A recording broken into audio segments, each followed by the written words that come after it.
মুলার বডিতে তো মরিচা পড়ে আছে। না না। আসসালামু আলাইকুম। আমার ফ্রিজে এই মুলার আগমন আজকে 5 দিন, আর এই ব্যাপারটা না আমার মাথায় আছে না আমার মনে আছে। যতক্ষণে আমার মনে পড়লো ততক্ষণে তাদের চেহারা শুকিয়ে আমের আটির মতো হয়ে গেছে। এই বীভৎস পরিণতির আজকে শেষ না দিলেই নয়, কিন্তু মন চাচ্ছিল যে একটু ভর্তা খাই। তারপর হঠাৎ মনে পড়লো এক্সপিরিয়েন্স উইথ পিয়া পেজে মূলা ভর্তার রেসিপি দেখেছিলাম।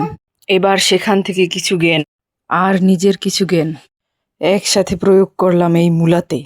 বিশ্বাস করেন, এত অমায়িক, এত অসাধারণ, এতটাই অবিশ্বাস্যকর স্বাদের একটা খাবার তৈরি হলো, সেটা আপনি বুঝতেই পারবেন না যদি না আপনি ভিডিও সম্পূর্ণ দেখে বাসায় ট্রাই করেন।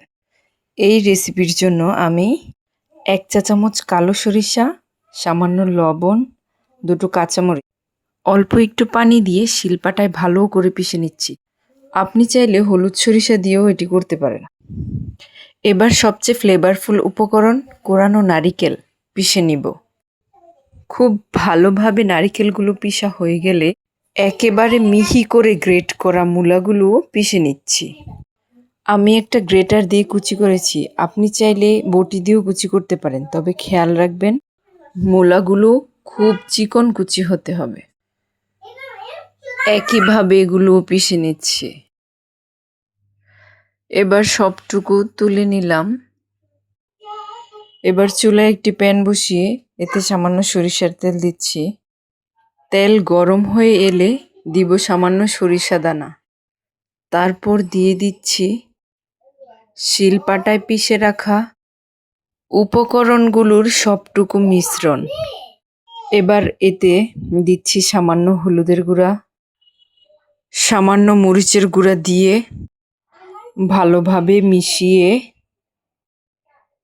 ভেজে নিব 4 থেকে 5 মিনিট। এতে পানিটুকু শুকিয়ে যাবে, মূলার গন্ধও চলে যাবে।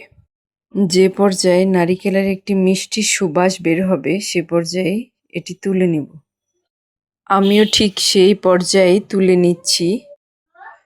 এবার একই প্যানে সামান্য তেল দিয়ে 3টি শুকনো মরিচ আর কিছু পেঁয়াজ দিয়ে দিব। এগুলো হালকা ভাজা হলে খোসা ছাড়ানো কিছু রসুন দিব। তারপর পেঁয়াজগুলো বাদামি রং হলে সবগুলো তুলে নিচ্ছি।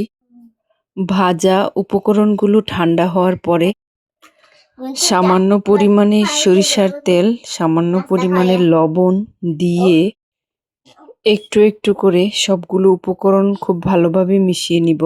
মেশানো হলেই ভর্তা রেডি। আজকে এই পর্যন্তই। আল্লাহ হাফেজ।